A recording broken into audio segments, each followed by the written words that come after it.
Jonathan Harker's Journal, kept in shorthand. 8th of May.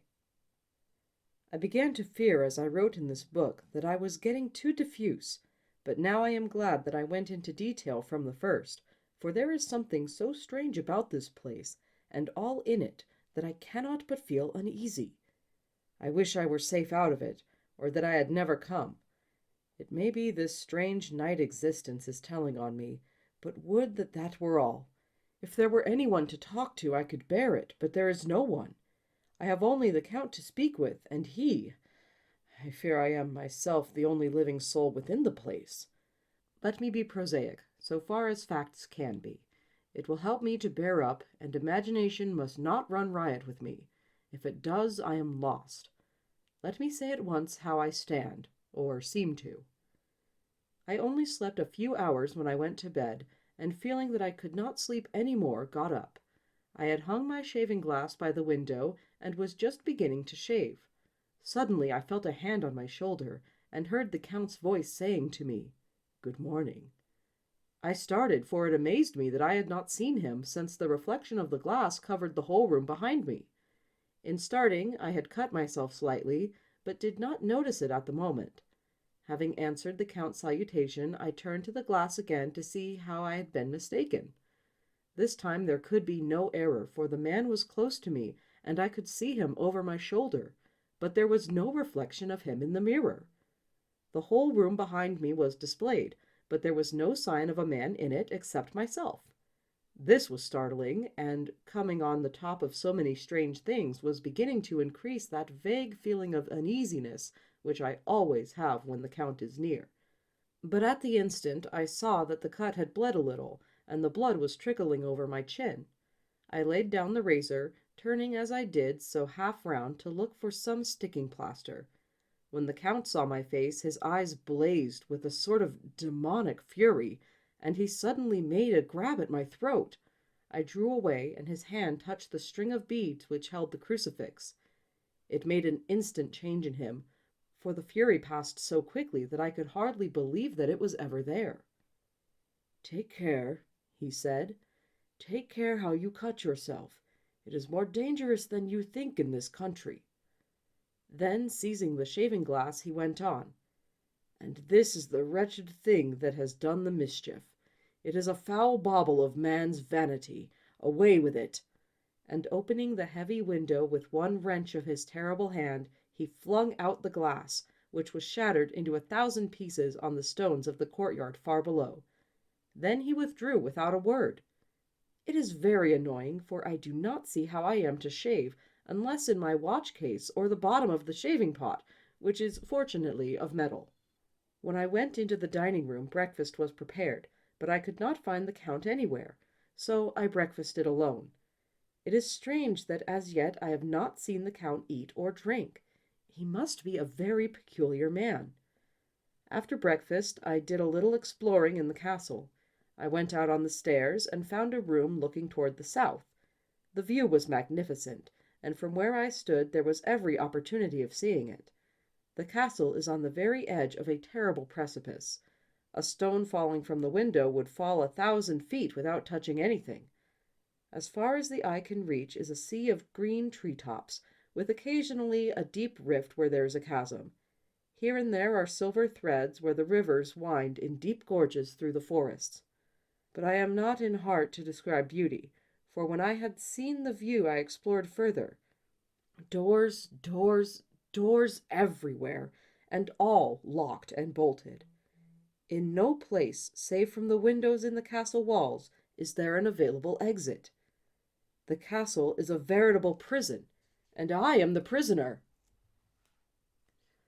When I found that I was a prisoner, a sort of wild feeling came over me.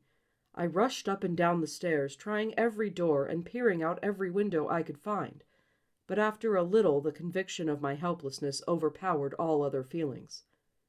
When I look back after a few hours, I think I must have been mad for a time, for I behaved much as a rat does in a trap. When, however, the conviction had come to me that I was helpless, I sat down quietly as I have ever done anything in my life, and began to think over what was best to be done. I am thinking still, and as yet have come to no definitive conclusion. Of one thing only I am certain, that it is no use making my ideas known to the Count. He knows well that I am imprisoned, and as he has done it himself, and has doubtless his own motives for it, he would only deceive me if I trusted him fully with the facts. So far as I can see, my only plan will be to keep my knowledge and my fears to myself, and my eyes open. I am, I know, either being deceived like a baby by my own fears, or else I am in desperate straits, and if the latter be so, I need and shall need all my brains to get through it. I had hardly come to this conclusion when I heard the great door below shut, and I knew that the Count had returned. He did not come at once into the library, so I went cautiously to my own room and found him making the bed. This was odd, but only confirmed what I had all along thought, that there were no servants in the house. When later I saw him through the chink of the hinges of the door laying the table in the dining room, I was assured of it, for if he does himself all these menial offices, surely it is proof that there is no one else to do them. This gave me a fright, for if there is no one else in the castle, it must have been the Count himself who was the driver of the coach that brought me here. This is a terrible thought, for if so, what does it mean that he could control the wolves as he did, by only holding up his hand in silence? How was it that all the people at Bistritz and on the coach had some terrible fear for me? What meant the giving of the crucifix, of the garlic, of the wild rose, of the mountain ash? Bless that good, good woman who hung the crucifix round my neck, for it is a comfort and a strength to me whenever I touch it.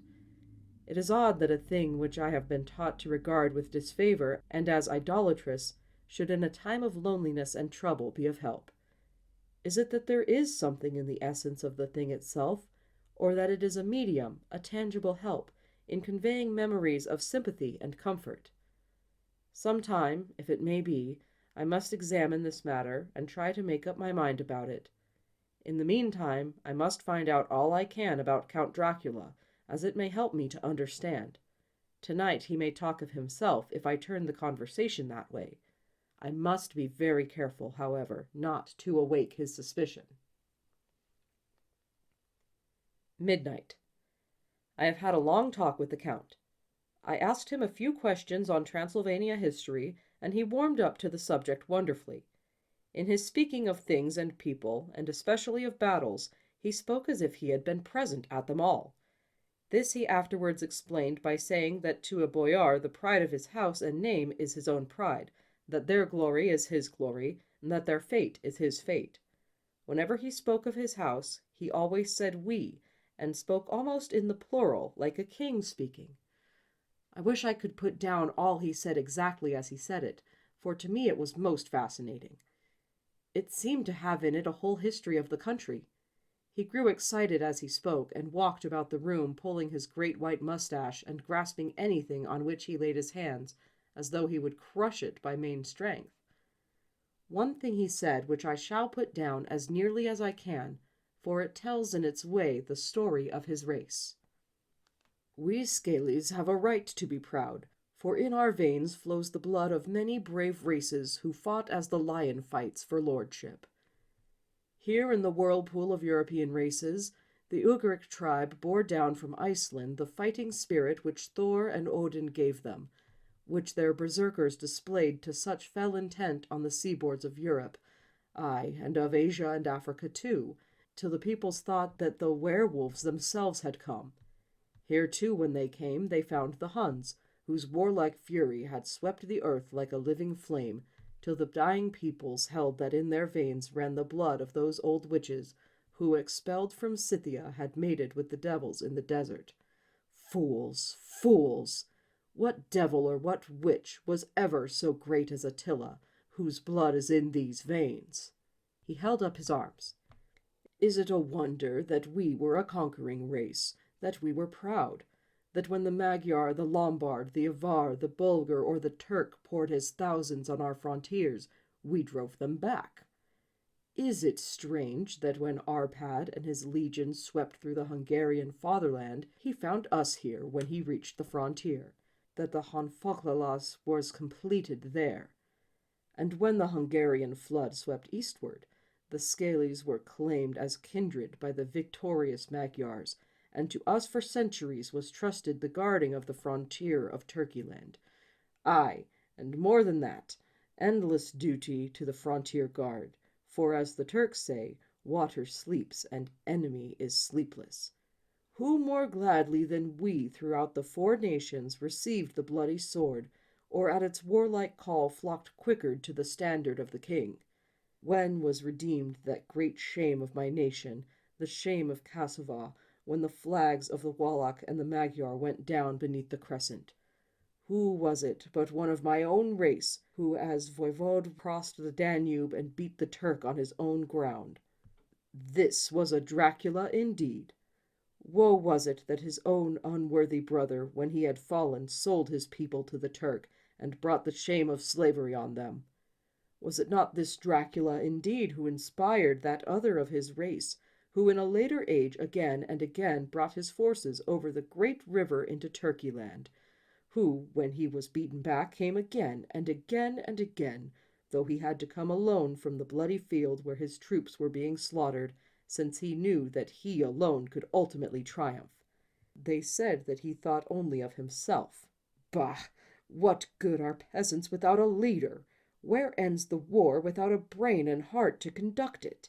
Again, when, after the battle of Mohacs, we threw off the Hungarian yoke, we of the Dracula blood were amongst their leaders, for our spirit would not brook that we were not free. Ah, young sir, the Scalies, and the Dracula, as their heart's blood, their brains, and their swords, can boast a record that mushroom growths like the Habsburgs and the Romanovs could never reach. The warlike days are over. Blood is too precious a thing in these days of dishonorable peace, and the glories of the great races are as a tale that is told. It was by this time close on morning, and we went to bed. Memo. This diary seems horribly like the beginning of the Arabian Nights, for everything has to break off at cockcrow, or like the ghost of Hamlet's father.